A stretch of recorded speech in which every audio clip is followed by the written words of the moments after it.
Ahmedabad universal college of એન્જિનિયરિંગના પ્રોફેસર્સની હડતાળ ચાલી રહી છે। 2 મહિનાથી પગાર ન મળતા પ્રોફેસર્સ તેમજ ઓફિસના સ્ટાફ હડતાળ પર ઉતરી ચૂક્યો છે। આચાર્ય, અધ્યાપક સહિત 128 વ્યક્તિઓને હજુ પગાર નથી મળ્યો। જીટીયુ હસ્તગત છે યુનિવર્સલ કોલેજ ઓફ એન્જિનિયરિંગ અને જીટીયુની ફાઇનલ પરીક્ષા ચાલુ હોવા છતાં પ્રોફેસર્સ હાલ હડતાળ પર છે। પરીક્ષામાં સુપરવિઝન કરવાનો પણ પ્રોફેસર્સ દ્વારા ઇનકાર કરી દેવામાં આવ્યો છે। પ્રોફેસર્સ હડતાળ પર ઉતરતા વિદ્યાર્થીઓને હાલ તો હાલાકી ભોગવવી પડી રહી છે।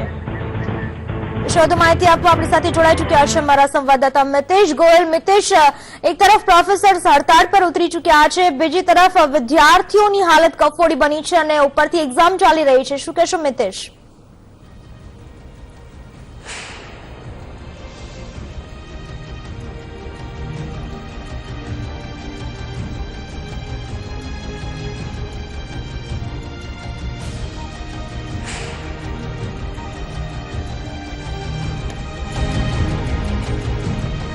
ચોક્કસથી પૂનમ, જે રીતના જે યુનિવર્સલ કોલેજની જે વાત કરવામાં આવી રહી છે, જે પ્રોફેસર 100 થી વધુ જે પ્રોફેસર છે તમામે તમામ જે હડતાળ પર ઉતર્યા છે, સાથે જ જીટીયુની એક્ઝામ પણ શરૂ થઈ ચૂકી છે, જેના કારણે વિદ્યાર્થીઓને ક્યાંક ને ક્યાંક હાલાકીનો સામનો કરવો પડી રહ્યો છે।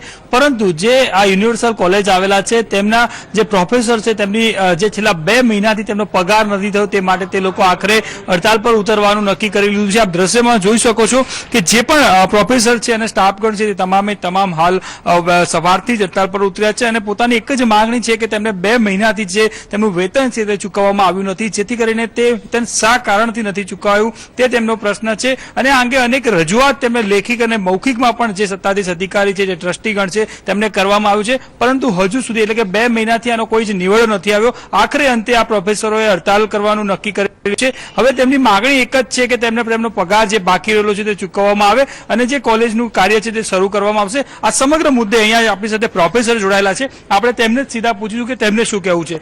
જી, આપ આ કોલેજમાં પ્રોફેસર છો, શું આપની માંગણી છે? કઈ રીતના તમારી સાથે અત્યાર સુધી જે અધિકારી જે એના સત્તાધીશો છે તેમને રજૂઆત કરી હતી અને તે શું કહી રહ્યા છે?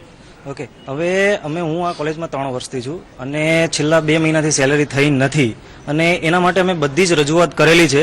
લેબર કમિશનરને, જીટીયુ એસીપીસીમાં કરેલી છે, જીટીયુ ચાંદખેડા કરેલી છે, રજિસ્ટ્રારમાં કરેલી છે, શિક્ષણ મંત્રીને કરેલી, બધે જ એપ્લિકેશન કરેલી છે અને એના માટે અમે અમારા ટ્રસ્ટીઓને બી બહુ બધી વખત મળેલા છીએ અને પ્રિન્સિપલને બી રજૂઆત કરેલી છે, પણ પ્રિન્સિપલ પાસેથી કોઈ અમને આન્સર મળતો જ નથી। એટલે અમને એવું થાય છે કે ભાઈ હવે અમારી સેલેરી કરવાવાળો કોણ છે એમ।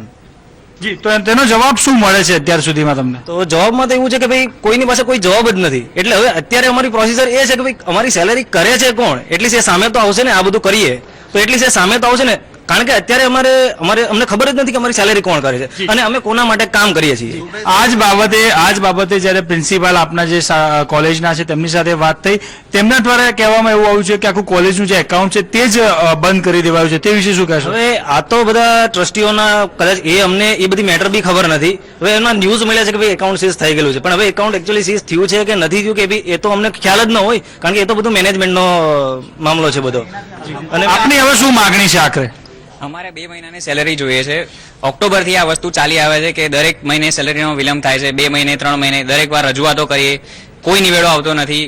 અમે લોકો ઘણી બધી વાર એમને કીધું છે, ઓરલી કયા છીએ, પછી એમને એપ્લિકેશન આપી છે, તો બી એમનો કોઈ જવાબ આવતો નથી। છેલ્લે એવું કહે છે કે મારાથી કશું થઈ શકે એમ નથી। એટલે મેઇન સેલેરી જ અમારો જી, તો આપણે જોયું તે મુજબ કે જે પ્રોફેસર છે તેમની એક જ માંગણી છે કે તેમનો જે પગાર નથી થયો તે પગાર તેમને મળે। જી ચોક્કસ મિતેશ, આભાર આપનો તમામ માહિતી બદલ।